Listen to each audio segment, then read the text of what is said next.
My husband's sister was pregnant when she left from the building. Her final phone call wasn't to him. It was to me. When the police asked for clues, I said nothing. When my in-laws knelt and begged, I watched them coldly. Yet my husband never divorced me. If anything, he treated me even better than before. Then, after I became pregnant, my nightmare truly began. He tied me to the bed and summoned a group of vagrants, ordering them to take turns violating me. He said he wanted me to taste despair. I became pregnant again and again, only to miscarry every time. In less than a year, I lost my ability to bear children. Half my body was paralyzed. My husband, Chris Mackin, spent a fortune hiring a foreign research team capable of extracting memories from the human brain. I became an experiment. Jenny, the day you let my sister die with injustice hanging over her head, you should have known this day would come. She treated you like family, and you repaid her by working with her killer to destroy her.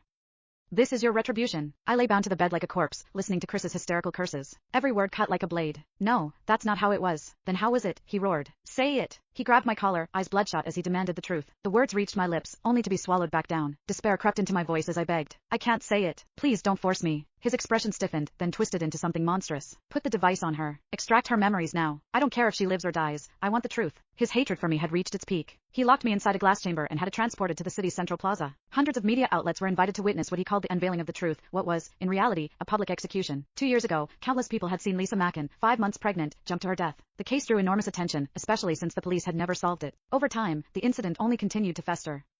The moment news broke that the case would be reopened, the plaza flooded with people. Shouts rose like waves. In the audience, my father-in-law supported my mother-in-law, who refused to sit down. My silence back then had dealt them a devastating blow. They'd urged Chris to divorce me, only to be refused. The resentment had never faded. Now, realizing Chris's painstaking intentions, my mother-in-law wept uncontrollably. Do you know how I've lived these past 2 years? She screamed. You venom-hearted animal. I wish I could tear open your chest and see whether your heart is black. My father-in-law patted her back, his eyes hollow with grief. Lisa had been entrusted to them by a close friend. There was no blood relation, yet she had been closer to them than a biological daughter. I watched everything through the glass, choking on sobs that made no sound. At Chris's signal, a helmet-like device lowered over my head. Hundreds of fine silver needles sprang out and pierced directly into my scalp. In an instant, it felt as though hundreds of leeches were sucking at my flesh.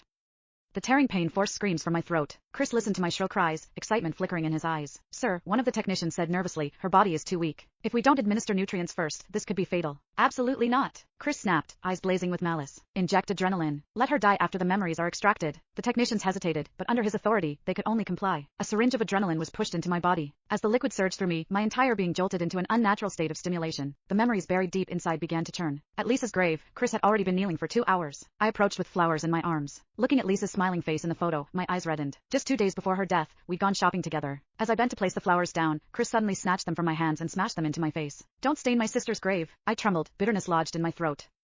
Chris, about Lisa's death, I'm hurting more than anyone. The words only enraged him. Without warning, he dragged me to the ground. My head slammed hard against the gravestone, blood instantly staining the engraved letters. Yet, he showed no mercy. He pressed me against the icy stone, roaring in my face. Jenny, my sister died because of you, and you dare cry here like this?